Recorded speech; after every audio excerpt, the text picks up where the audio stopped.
gonflé. Mais je devais... J'en peux plus. Yo la vidéo, j'espère que vous allez bien. Aujourd'hui on se retrouve pour une nouvelle vidéo. Aujourd'hui on va installer de nouvelles jantes sur la Rover série 100. Elles seront plus grandes, seront plus belles et seront en alliage d'aluminium. Donc cela promet vraiment beaucoup de choses sympas. Allez, c'est parti. Pour ceux qui avaient suivi sur mes anciennes vidéos, j'avais récupéré des pièces chez Florian et cela comprenait un pack de 4 jantes de MGTF en 15 pouces. Actuellement, les jantes qui sont sur la Rover série 100 sont du 13 pouces. Petite particularité sur ce modèle de voiture qui est plutôt cocasse, c'est que l'anthrax, du coup, l'écart, la distance entre les 4 trous qui sont présents sur la jante correspondent à 95,25 mm. Pour ceux qui n'ont pas trop notion des anthrax, cet anthrax là est grave super rare. On les trouve que sur les MGTF justement, les Rover 100, les Lotus Elise S1 et les MG Maestro. Pour vous dire que je pourrais pas prendre les jantes d'une Clio par exemple. Mais, chance que j'ai eu donc, c'est que Florian avait ces 4 jantes de MGTF parfaites pour la voiture. En parlant de ces jantes là, justement, je les avais déjà installées avant de faire mon road trip en Catalogne. Donc, la vidéo est ici et vous pourrez les apercevoir. D'ailleurs, la Rover depuis cette vidéo a beaucoup évolué et a beaucoup changé. Et vous verrez bien sûr prochainement les vidéos qui seront liées. Revenons maintenant sur les jantes, je les ai donc récupérées chez Florian.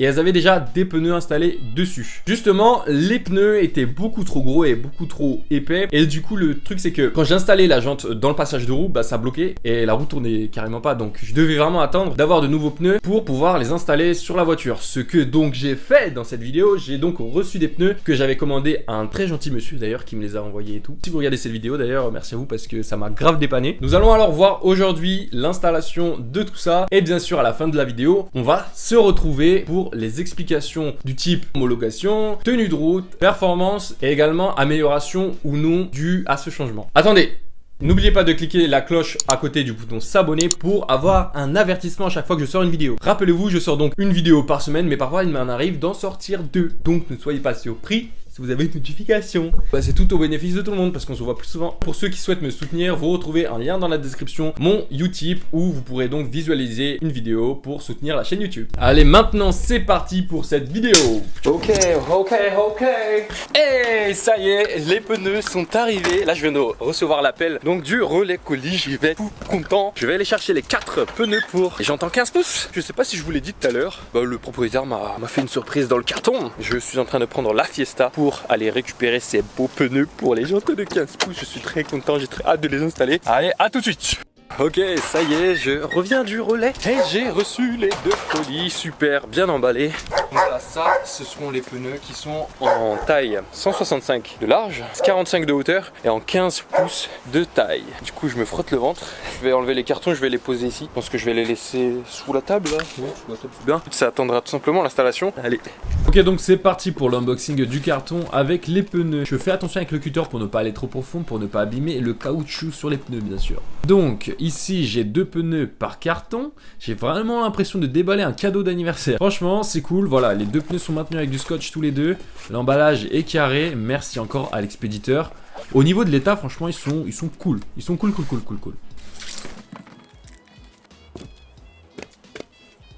Ok, on a fini de déballer et franchement, voici les pneus, ils sont super beaux et tout. En plus, ce qui est génial, c'est que regardez-moi un peu la finesse. Regardez-moi le taille basse que c'est. Oh, ça va être énervé sur la Rover. Je me suis dit que j'allais peut-être attendre un peu pour les installer, mais là, franchement, ça me démange. Là, je vais prendre un pneu, je vais vous les faire comparer avec les pneus actuels sur les jantes de 15 pouces. Vous allez voir la différence. Oh, énervé. Autre chose, la surprise. Donc c'est ça, c'est un filtre à air green. Les filtres à air green, ils sont connus pour être de très bonne qualité. C'est des filtres à air sport. Celui-là, je vais l'installer sur la Rover. Théoriquement, quand on dit bonne qualité, ça veut dire aussi ils sont plutôt chers. Ok, là je suis à côté des sets de jantes. Donc là, je viens de passer le pneu juste à côté. Alors là, c'est le pneu Nankang nouveau. Et là, bam! On a l'impression de passer sur du 4x4. Puis là on est 165, c'est un peu moins large, mais ça suffira. Ok, donc ici on va le voir un peu mieux. À gauche j'ai donc le nouveau pneu et à droite l'ancien pneu. Par contre celui-là c'est du 185-55 de hauteur. Et d'ailleurs sur le profil, ça va donner un petit effet flanc tendu. Flanc tendu c'est quand la jante ressent un peu du pneu comme ça. Voilà, au niveau de la crédibilité là on sera plutôt pas mal. Donc en vrai, en tenue de route on sera bien, on sera pas trop fin. Une fois qu'ils seront montés, on va bien kiffer quoi. Yo les femmes, j'espère que vous allez bien. Aujourd'hui, je vais donc aller installer les pneus dans un garage. Comme vous pouvez le voir, il y a donc les jantes avec les pneus déjà installés de l'ancienne MGTF. Et en même temps, j'ai les pneus ici que vous pouvez peut-être pas voir parce que c'est trop sombre. Donc là, j'y vais. Et c'est un garage juste à côté de chez moi. Et maintenant, c'est parti donc pour les plans de coupe pour ce garage.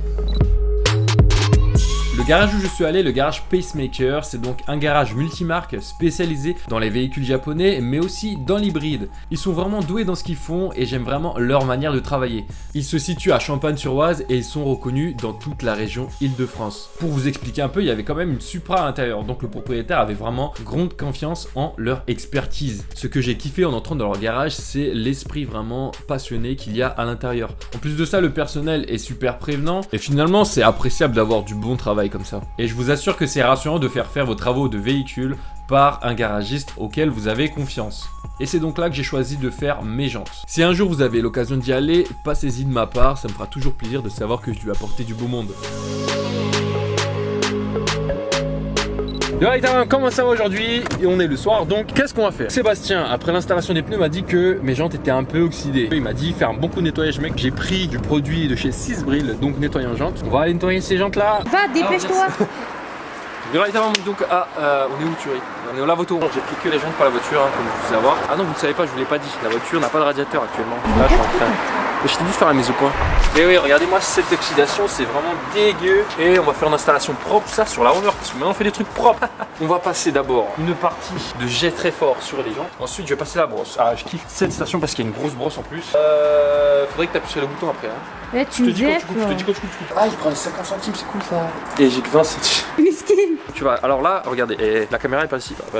Donc là, ce que je vais faire, c'est que je vais appliquer donc la lance haute pression en version lavage, c'est-à-dire avec de la mousse, pour pouvoir. Ça devait être flou parce que la mise au point n'a pas eu le temps de se faire. Pour pouvoir ensuite, hein, pas avant, hein, le faites pas avant les gars, sinon ça marchera pas. Ensuite, je vais mettre le produit qui est là-bas, là, vise-toi, tu vois. Ça, c'est le produit de chez Sisbril qui m'a envoyé, donc c'est cool, c'est kiffant et vous allez kiffer parce que ça devient rouge, au contact des jantes. C'est cool. Allez, on y va. Vas-y, appuie le bouton, C'est ici que ça se passe, tu fais quoi là? Mais on te voit. Ah oui, je croyais que c'était la voiture. Je commence par appliquer la mousse active et puis je vais la laisser reposer pour que ça agisse bien sur les jantes et sur la crasse et l'oxydation. Et la nouvelle, je pense que... Oh, il y a plus. Bon, comme je vous en ai parlé tout à l'heure, on a le produit jante de chez Sisbril. Merci encore à toi Patrice, on va l'appeler Patrice. Il est vraiment lourd parce que là je vais l'utiliser maintenant sur mes jantes pour avoir un résultat méga propre. Allez, on y va, hein. Regarde, mais non mais je suis saoulé. Mais je devais, tu vois, j'en peux plus. Mon père a utilisé le produit ou je sais pas ce qui s'est passé. C'est un pchit, ça devrait projeter du pchit. Ça projette un fil en fait, un fil de produit. Enfin, vous ne voyez bref. même pas. Ah c'est relou, je voulais vraiment faire une review du produit genre. C'est quoi, je vais le... Hein? Je vais faire ça, bah j'ai pas le choix, il faut que je fasse la vidéo quand même. Ça, bah écoutez, on va faire ce qu'on peut hein. Donc on a mis 2 € et ça va faire beaucoup de minutes. Je vais pas faire 2 minutes de lavage à la brosse. Je vais me dépêcher. Et zoom. Ouah, c'est là, la peau de soleil. Tu veux mettre la brosse sur toi, t'as dit?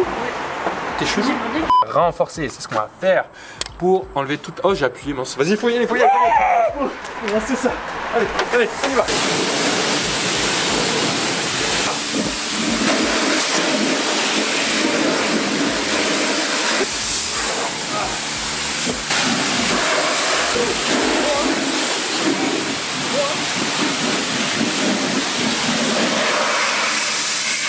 Bon mesdames et messieurs, on peut dire qu'on a terminé. Eh oui. On va voir maintenant les jantes de plus près, bien. Ok, donc comme on a pu le voir, c'est encore sale en fait. Hein. Je pense que... Bon, on va dire que l'opération a été une réussite pour 60%. Parce que ce que je voulais en fait, c'est donc enlever la crasse derrière d'oxydation comme il demandait. On a fait ce qu'on a pu. Et donc là, tout ça va être installé donc demain sur la voiture. Je vais les recharger dans la Fiesta et c'est parti, les ramener à la maison. Easy birdie. Pourquoi est-ce qu'on se retrouve ici? Je vois pas du coup en quoi c'est lié au thème de la vidéo. Parce que ma soeur, je dois la payer pour qu'elle me filme en fait. Et je vais dehors t'acheter une glace, tu viens filmer. Vous avez vu un peu le truc? Allez voir mon YouTube parce que j'ai besoin de fond là. Ça... Ah mais non, j'ai déjà du caramel. Ok, bah fais vite aussi. Hein. Donc voilà pour l'aparté, comme ça vous savez un peu les sous-décors tu penses de ce ça que c'est va, d'être le youtubeur caramel quand t'as pas de cadreur. T'as dit quoi? Ouais, bon, allez à tout de suite. Ok, comme prévu, le lendemain, je me suis attelé à l'installation des nouvelles jantes. Voilà, donc tout simplement, je soulève la voiture, j'enlève l'ancienne jante en tôle, voilà, toute moche. L'arrivée de la nouvelle, elle est là, elle est cool, voilà, elle est bien grande, elle est bien en alu, bien brillante et tout. J'ai pas mis de chandelle, mais faites pas l'erreur comme moi, mettez une chandelle quand même sous la voiture. Par contre, il y a une petite différence entre les boulons pour les jantes en tôle et les boulons en jante en alliage. Comme vous le voyez, les boutons sont beaucoup plus coniques sur ceux en alliage que ceux en tôle. C'est juste une installation de roue, rien de très compliqué. Toujours assurez-vous d'avoir une chandelle sous la voiture et ne faites pas comme moi avec juste le cric, hein.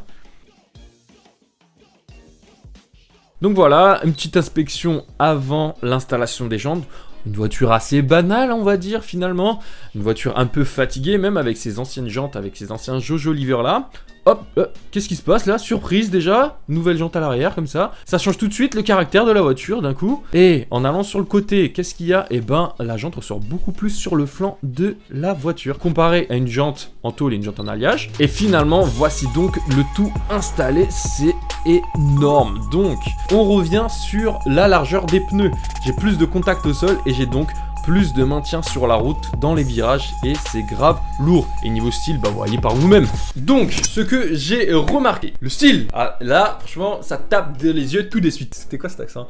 Ça saute aux yeux tout de suite. On a en plus les jantes qui ressortent beaucoup plus sur le flanc de la voiture et ça donne beaucoup plus d'agressivité. La voiture, elle est un peu plus bonhomme quand même. Maintenant, passons le style. Donc, voici les infos qu'il faut savoir. Alors, sur une jante, surtout quand vous regardez la face arrière de la jante, vous avez des indications qui vous montrent donc la largeur de la jante, son déport. C'est le chiffre qui indique le degré à laquelle la jante va ressortir vers l'extérieur de la carrosserie. Donc de base sur les jantes de 13 pouces c'était du 48 et là maintenant sur les jantes de MGTF en alliage c'est du 28, donc ça ressort beaucoup plus. Ensuite on a donc la taille de la jante en diamètre, ce sera le numéro à la fin. Voilà en ce qui concerne les informations dans la jante. Ensuite sur le pneu on a donc plusieurs références. On a tout d'abord la largeur du pneu, on a ensuite la hauteur, c'est donc la hauteur entre la jante et le sol. Et pareil on a la taille de la jante pour lequel il est conçu. Déjà, merci beaucoup au garage auquel je suis allé parce que ils font vraiment du méga bon travail. En revenant maintenant sur les pneus, alors pour mes impressions. D'abord, j'ai quand même plus de difficultés à tourner le volant. Il y a plus de pneus en contact, c'est pas non plus phénoménal, mais on peut le ressentir quand on n'a pas de direction assistée comme moi. Je trouve que j'ai quand même moins de confort, hein, c'est logique, puisque j'avais ça au début avec les 13 pouces entre la jante et la route. Maintenant, bah, j'ai ça.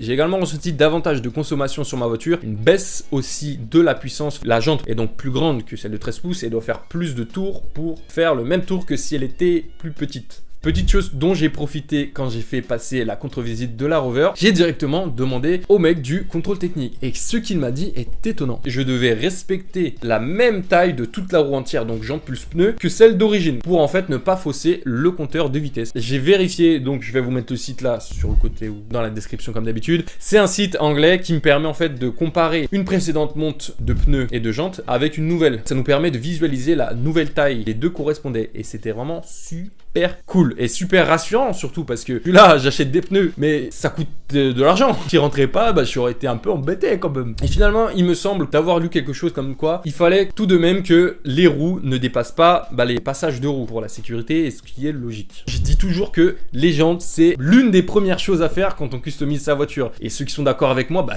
écoutez, dites-le moi en commentaire. Le fait de choisir de bonnes jantes sur une voiture, ça vaut le coup. Surtout que des jantes souvent on en trouve en occasion pas cher. Vérifiez qu'elles ne soient pas non plus trop voilées. Faites attention à cela parce que s'il y a donc une jante voilée, vous allez avoir des bruits de roulement en gros et même ça pourrait vous abîmer quelques éléments qui seraient annexes en fait à la tenue de route. Donc pas ouf du tout. Vous avez aussi vu que le vendeur des pneus m'avait offert un beau cadeau quand même. Je sais pas si cela sera l'objet d'une nouvelle vidéo. À vous de voir, à vous de me dire, commentaire, pas commentaire. Donc on se retrouve à la prochaine pour une nouvelle vidéo et à bientôt sur les réseaux sociaux.